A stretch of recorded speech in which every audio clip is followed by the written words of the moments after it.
I think this session was all about mobile, how mobile is integrated into our businesses right now. That puts up a few questions actually, which are very large questions, which I think impact anybody and everybody who's into mobile or into business.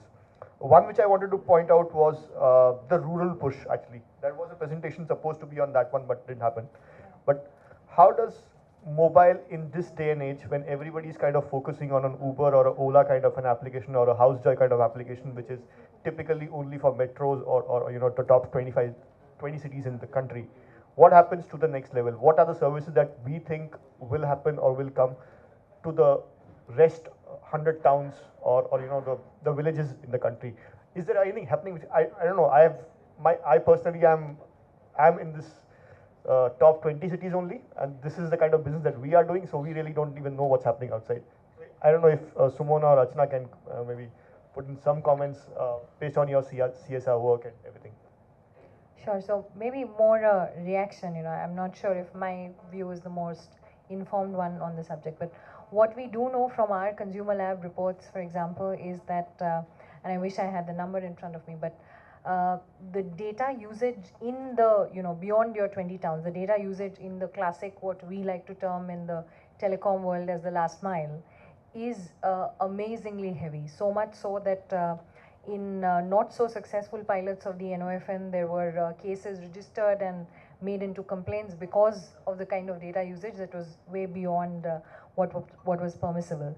And I'm not even going into the content here. So there seems to be, but of course you're right that the services that we spoke of today and the kind of listing, all of this seems to be catering to the urban consumer. But were we to have content that was customized for that user, I think that there is enough of a market. And whenever we do this mobile money market sizing, we say that X million yet to be connected, and therefore so many of them below 25 years of age, so many towns and villages yet to be connected, and that's a huge market size. So for mobile payment, for example, and any of them, one mentioned that they were enabling basically mobile enabled payments to happen with or without a bank platform connection. So something like that should have a lot of rural takers as well, is what one would imagine. So Cisco, in the scope of its business of networking technology, we try to connect a lot of the remote areas, especially the rural areas, to the urban sector by using our telepresence, by using the telemedicine, and also for education we have something called as Cisco Education Enablement Device that basically is a hub and spoke model, and this is how we try to connect for skill development and for education. But yeah, we are not specifically into the mobile apps and technology, but through our networking aspect, we try to bridge the gap between the rural and the urban areas. Got it. I think, yeah, definitely a lot of scope on that side, because I think that's where out of 900 million mobile users that we have, and whatever new are coming in from those towns and those villages. They are not coming in from the cities as we know it right now. So something needs to be done for sure. One more topic, that because we're talking about mobile in the integrated business, is this app download ecosystem, which market environment than a developed market environment. So there'll be unique solutions in that context, is my view. Has it been cracked? I don't think it has been. So I had some views on the previous point, so I'll try to weave them into this, which is basically, you're absolutely right when you say that. So I wrote a blog earlier this year, which basically the title was a little bit dramatic for the reason of being dramatic, which was the English internet is dead, long live the English internet. Right? So essentially the viewpoint was that the first version of the iteration of the internet that you've had in India is basically still built for the 100 million users who is aspirational or daily communication language is English, like a lot of the people in this room, right? But the interesting aspect about India's internet patterns are that I think beyond the first 100 million, we have not had internet users who are not mobile first, right? So they're actually adopting the net for the first time using a mobile device. When China hit that inflection point where these mobile internet was taking off, they already had 400 million broadband users desktop, right? So the way an Indian uses the internet itself is dramatically different. At this scale, it has not been seen in any other country, right? Or it won't be, I think, in the next 2-3 years. So then what happens is everything is redesigned from that, should be redesigned from that context. I don't think anybody's doing it right now. So it's very, very early days. So there is scope for, I think there's someone who came in from Shanghai and he says, how come we don't have anything which is a WhatsApp killer in this country, right? Because WhatsApp is very unidimensional in what it does. You can take a picture, you can do a voice recording, you can do, maybe today you can do WhatsApp calls, but that's a stretch for an Indian environment, right? That's not the primary use case. Why can't you do more integrations into WhatsApp? Why aren't they opening it up? And that's their call. They might never do it. But is there room for a guy to come and kill that space by just going and dominating and building integrations? There possibly could be. Even in content, like could you build content into which is integrated into your messenger? So broadly, I think there'll be 2-3 ways this will get solved. I mean, creatively, I think somebody on the messenger side will open up a lot more APIs for content, transaction, commerce, sharing, everything to be more well woven into a new browser stack, which is not the browser, right? That's one way of solving it. I don't think you're right. It's not going to be 40, 50, 70, 80 apps, right? It's got to be maybe 4 or 5 apps per category, and then 1 or 2 apps per mega category, which is 2 messengers, 2 social networks, 2 mails, so something like that, and then it'll taper off. Now, so I don't have a clear answer because I don't think we've started working towards it. At best, from a regional language, the next 500 million users, we've been doing language transliteration, but that's only the tip of the iceberg. I think the way I think about the Winglish internet is, okay, what services, content are you building for users whose primary language is not English? They don't like communicating in English, right? So you could have a very simple English interface, like Uber drivers and Ola drivers use English, right? It's not about translating that into Hindi or Telugu. It's about what does that user want from a primary content standpoint. I don't think we've started building that yet. It's beginning to happen, which is why YouTube, I mean, which other country would you see YouTube advertising on a TV and say that I'll deliver static content to you in an offline mode? Only in India, I think. I mean, the compulsion would have come from a market like India, because you're delivering language content to somebody who does not have an internet network. So a good example of this is, for example, Apps Daily, right? So Apps Daily is a company based out of Bombay, which generates about 10-15 crores of revenue a month now, selling apps offline. So they actually onboarded at the Kirana Dukan. So they have various mobile store and Kirana Dukan partnerships through which the apps get sideloaded. So what was an informal piracy industry? So if you go to the Northeast or Bihar or UP or wherever, you go and want songs and videos inserted, they get sideloaded, right? That's been happening even in the day of feature phones. Now with the smartphone, that is a compulsion. I mean, you should have hundreds of these things happening, right? So nobody's serving it as a formalized industry. And so Apps Daily is trying to get smart in saying that whole space is there to conquer. There are 3 plans I've seen around broad-basing public Wi-Fi, capturing Wi-Fi. Is the answer going to be 3G, 4G? Maybe not. The new public Wi-Fi for X dollars a month might be the new internet cafe. So, so if you look at what you saw in 99, 2004 was all, going and everybody chunking out stuff in an internet cafe. Now you'll go and look for a public Wi-Fi spot, which you can grab. There are business plans around that, for example. So I think what I'm trying to say is there's infrastructure problems, connectivity, data, is it expensive, all of that. Then there's content problems, then there's integration problems. All 3 are big enough to solve. So despite all the mad money chasing, the big Uber for X models infinitely, I think we haven't even scratched the surface on all this stuff. The next 10 years will be about this stuff in my view.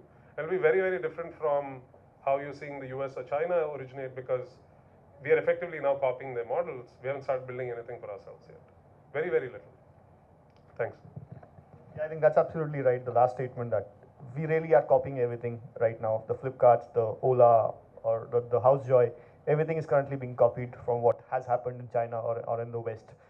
We really need to come up with things which are specifically for India, because the market is completely different, the users are completely different, for sure. And one last point before we close this, what I would like to talk about is this whole mobile, again, the app ecosystem or the mobile ecosystem or the websites which happened in the .com boom. Everybody is launching a business and is launching a mobile app and is mobile application or mobile per se has become kind of integrated with the overall business or overall core service that the person provides. Let's say it's a housing.com, which is basically a house real estate classified. Uh, is there a demarcation between your service, which is basically real estate classifieds, and the medium by which you reach the users, which is the mobile application that you have? Currently, I see that these two things have completely been kind of combined together. But I think, and you know, to do well, I believe both of these things have to be good. You can't just build a very good or very intuitive mobile application and then forget about your core business, which is actually having the listing there, because finally the user is going to go. The application is nice, but if he doesn't find the listings, what is he going to do out there? And I think vice versa is also is true right now. You might have good listings, but if you do not have a very good mobile app, if you do not have a very good interface, the user will be put off in the first go itself, and he may not come back again. So I think, I don't know, the new businesses which are coming in need to kind of have a look there also in terms of what is the core competency in both these angles actually. So any other questions on mobile, on business, anything from the audience? Sure. Yeah, I wanted to know, like you mentioned, India is copying China and America. Just wanted to know, I mean, what are the largest differences when you're looking at m-commerce in India vis-a-vis China and America? Apart from the language and apart from the regional business, what else? What are the other factors? What are the other factors of difference that we're looking at? Apart from languages and regionalism and regional products, what else are we looking at? Difference between China and India model right now? Yes. I think right now the model is kind of what is there in China or in the West. It's just been copied out here. The only thing which was different from the West was cash on delivery. And that one simple, very small innovation has changed the complete paradigm for at least Flipkart. Flipkart used to sell books and nobody kind of even wanted to touch and buy an electronic item via online. You've not seen the item. But the moment cash on delivery came, which is basically an Indian concept, and it just took off. And then once you buy 2 or 3 items, electronic items, they all work fine, then you are okay. Then you can, pay via credit card, pay online. So those kind of innovations haven't really come in. Currently what is happening is we're just copying what's there in the West, what's there in the China is all coming in out here. What's next with COD? Because like Flipkart will not deliver to Noida, for example, right? So what's next with COD? How is the COD model going to evolve? Will COD remain COD or will it be? That's a big question. I think if COD remains COD, or I don't know, Karthik, if you. No, I think the way to think about it is so the upper layer, which is like commerce, messaging, video content, those are broadly easy to imagine that they would work in some context in India. So you customize for India. Everything which is an interaction or interface layer below that to make the transaction smooth is contextual to a localized region. So either infrastructure is breaking down, 4G nahi chal raha hai, payment gateway toot gaya, your transaction didn't go through, payments is laborious, 2-factor authentication. So is somebody going to hack that in a different way? COD was one solution. Is there another solution to it? So either infrastructural or they're customized local behavioral issues, right? There are security issues, right? Both physical and cyber, right? So those in itself are I don't think you can build. This has been a big challenge. So this is like a conversation I had with the Airtel CEO late last year. So I said, how come you're not still rolling out 4G? He said, where are the devices?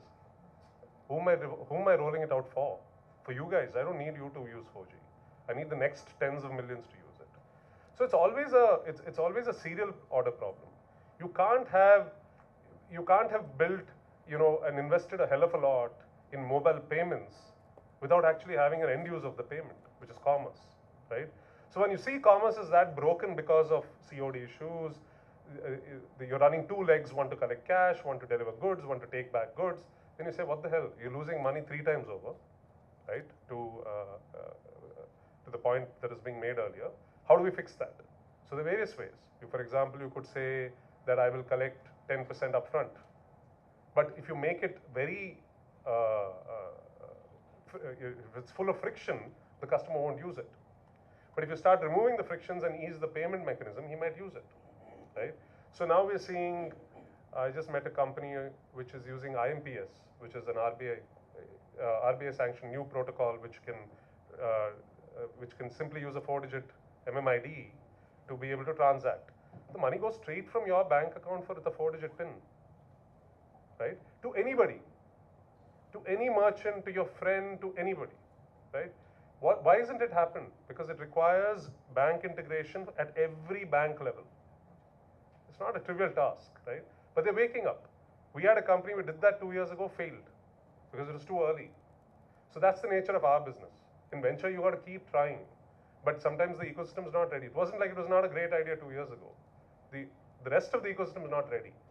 So I think it's always a serial order processing. I mean, even Jobs failed many times, right? Steve Jobs. So, because you're ahead of your time.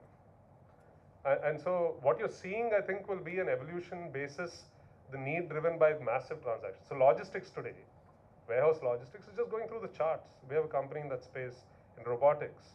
Like if their order book was X in March, the pre-Diwali order book to be delivered is 9X.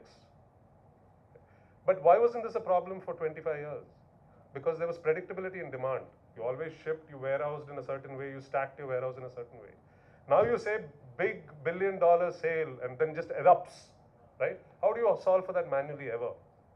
You can't capacity build for 24 hours. The only way you can do it is to automate now.